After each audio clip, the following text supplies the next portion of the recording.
The ERC is a tax credit that is 100% refundable for eligible businesses that kept employees on the payroll during the pandemic.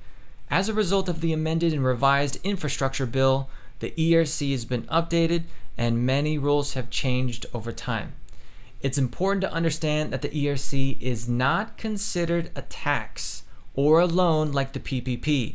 You don't have to pay it back and there's no forgiveness paperwork. Instead, it's a refundable tax credit for qualifying employee wages. For 2020, your business can lock up to $5,000 per employee, and for 2021, your business can lock up to $21,000 per employee, which gives you a max tax credit of $26,000 per employee. Now, how do you report ERC on your tax return? Well, first, the ERC is claimed by filing amended employment tax returns. These are forms 941X for any applicable quarters for 2020 and 2021. As a business who acts as an employer, the credit you receive from the government through the ERC is not included as gross income. Again, ERC is not counted as gross income, so it will not affect your income tax return. Also, you cannot deduct the ERC credit as part of your payroll expense for employees who qualified. However, it does reduce the amount of wage or salary expenses you can claim as a deduction in your income tax return equal to the amount you qualified for through the ERC. I know that sounded confusing, so let me explain with an example. Let's say an employer paid $100,000 in wages for 2020 and received an ERC credit of $40,000. That employer would report an expense of $60,000 in wages on their 2020 business tax return rather than the full $100,000.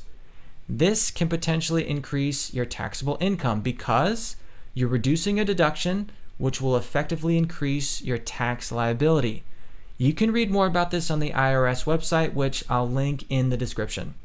Now, any changes made to your income tax return will be done retroactively. Whatever year that you claim ERC, let's say it's 2020, you must reduce wage expenses for that same year.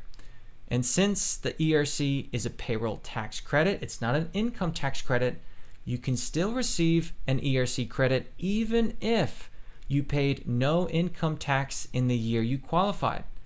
Also, because the credit is refundable, you can receive a refund above and beyond what you originally paid in payroll taxes for the time periods you qualify for. Let me give you an example. Let's say you qualify for a $30,000 ERC credit, but you only paid $10,000 in payroll taxes. You would still receive the full amount of $30,000. This is why it's called a fully refundable tax credit.